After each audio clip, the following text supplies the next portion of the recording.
जज मेहता हमेशा की तरह वक्त पर कोर्ट पहुंच गए थे और अपने सामने पड़े ढेर सारे केसों की फाइल देखकर हमेशा की तरह उनका मन उदास हो गया था। जब से वे जज बने थे उन्होंने हजारों केसों की सुनवाई की थी और इन सब में मारा मारी, धन दौलत, ज़मीन के लिए लड़ाई, स्त्री के लिए लड़ाई, चोरी चकारी, लूटपाट, इन सब के अलावा कुछ खास नहीं होता था। अपने रूटीन के हिसाब से उन्होंने अपने सामने पड़ी फाइलों को चेक करना शुरू किया। दूसरी फाइल उन्होंने उठाई ही थी और उस फाइल पर उनकी नज़रें टिक गईं। उन्हें यह केस बाकी सबसे अलग और ख़ास लगा। उन्होंने इस फाइल को पूरा पढ़ डाला। यह केस एक छोटे भाई ने अपने बड़े भाई पर किया था और केस करने का कारण था माँ की कस्टडी पाना। मेहता जी ने सबसे पहले इसी केस की कार्रवाई करने का फैसला किया। कोर्ट में सब हाजिर हो गए। जज ने सबसे पहले छोटे भाई को अपनी बात रखने का मौका दिया। छोटे भाई ने कहा, जज साहब, मेरी उम्र 50 वर्ष है और मेरे बड़े भाई की उम्र 60 वर्ष है। हमारी माँ जो 90 साल की है वह बड़े भाई के साथ ही रहती है, लेकिन अब मैं चाहता हूँ कि माँ बाकी के बचे वर्ष मेरे साथ रहकर बिताए। माँ की सेवा करने का मौका अब मुझे भी मिलना चाहिए। मैंने बड़े भैया को काफ़ी समझाया कि अब आपकी उम्र हो चली है, आपकी तबीयत भी अब सही नहीं रहती है और आप दिल के मरीज़ भी हैं।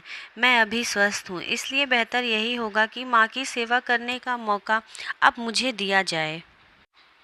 वैसे भी माँ पिछले 40 सालों से उनके साथ ही तो रह रही है। क्या मेरा हक नहीं बनता कि माँ मेरे साथ भी रहे? लेकिन बड़े भैया हैं कि इस बात को मानने के लिए राज़ी नहीं हैं, इसलिए मजबूरी में मुझे उन पर केस करना पड़ा। अब बड़े भाई को अपनी बात रखने की बारी मिली। बड़े भाई ने कहा, यह बात सच है कि मेरी उम्र 60 वर्ष है।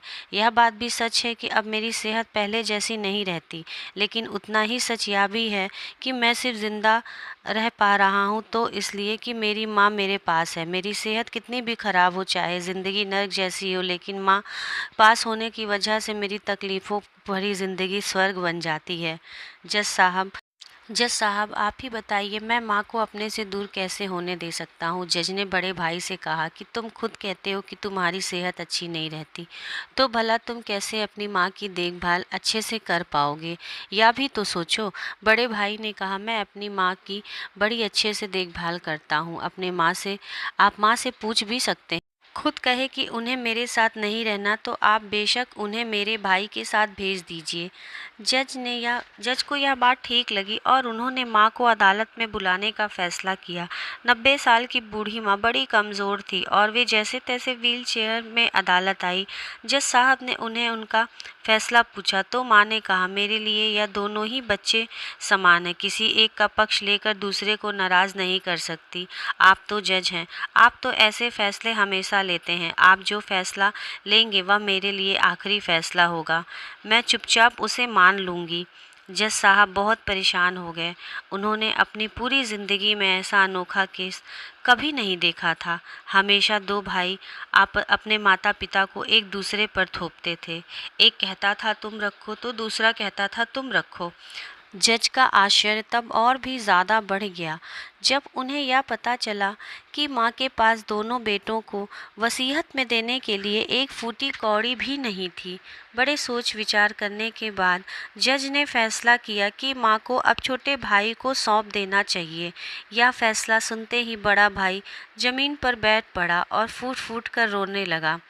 उसे रोता देख कोर्ट में हाजिर सभी के साथ जज की आंखों में से भी आंसू बह निकले। दोस्तों, आपने भाई भाई की लड़ाई बहुत देखी होगी, लेकिन जैसे इन दोनों भाइयों ने अपनी माँ के लिए लड़ाई की वैसी अनोखी लड़ाई कभी नहीं देखी होगी। इस कहानी से और इन दोनों भाइयों से हमें सीखना चाहिए कि अपने माँ बाप का कर्ज कैसे उतारा जाए और माँ बाप की सेवा कैसे निस्वार्थ भाव से की जाती है।